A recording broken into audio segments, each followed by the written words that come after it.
7 useful things psychology taught me. Psychology has always been a topic of interest to me, and over the years I've read a lot of psychology books. Here are the 7 things that have taught me the most. Chapter 1.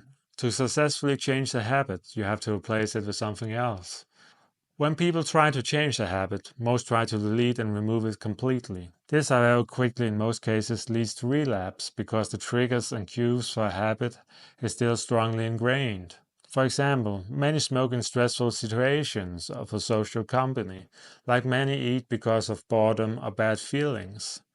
If you want to quit smoking, you have to replace the actions of the habit. Use if-then strategies. If you feel like smoking, try replacing the action smoking with something else, like chewing a piece of chewing gum or fruit. Do something you really like to do.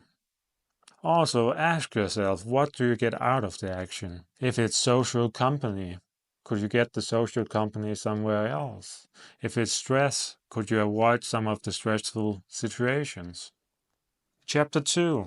How likely you are to remember depends on your senses. The more senses you use, the easier you can recall what you try to remember. For example, if you have written a text, try speaking the text out loud. Record it and listen to it. Visualize it by making small pictures to it, tied into words, pictures, memories, or something else. The more senses you can use, the easier it will be to recall information, because you can use more neural pathways to recall the information. Also, bring yourself as close to the situation you try to remember. Chapter 3. Confirmation bias. If you have bought a yellow car or a particular car brand, you are more likely to notice yellow cars of that specific car brand. Your brain often focuses on what you give attention to and looks for patterns to confirm that worldview. For example, if you are pro-nuclear power, you are more likely to have read many research papers on the benefits of nuclear power, and you are more likely to focus on those studies and forget the downside of other studies. This is why it's important to keep an open mind and always learn in an argument, because our brain looks for actual ways to confirm what we know, not challenge it. So you really yourself have to challenge it. Chapter 4. How to fight bad memories. If you have bad memories, try to edit them.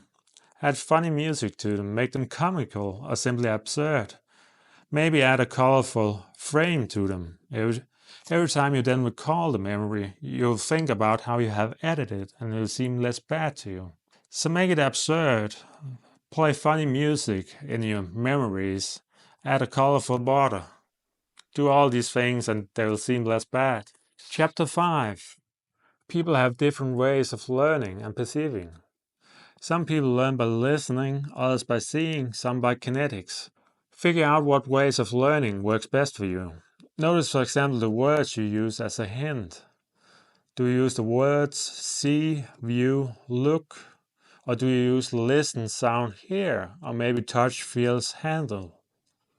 They will all give you a hint to what side is your predominant side. Chapter 6. If you want to give advice to yourself, do it as to a friend. By giving advice to yourself as a friend, you activate a different and more objective reasoning, thereby avoiding many of your own biases. We often judge our friends' abilities accurately, but overestimate our own capabilities. By asking yourself what you would recommend if it was a friend in your situation, you behave more logically. Chapter 7. Small change in words matter greatly. If you ask someone what they would be willing to pay for something, you make them look into the future. People are generally too optimistic about the future. Most, for example, believe the risk for them getting cancer is close to 5%, when in reality it's more close to 30%. Most believe they're above average drivers. Instead, ask someone what they have paid for a similar thing in the past. It will make the answers more accurate because future answers often comes with the outlook of an ideal future. So sometimes you really have to look to the past to provide you with accurate answers about people. Now I have a question for you. What psychology books have transformed your life and what are some actionable advice from them you use in your own life? Thanks for watching and comment below.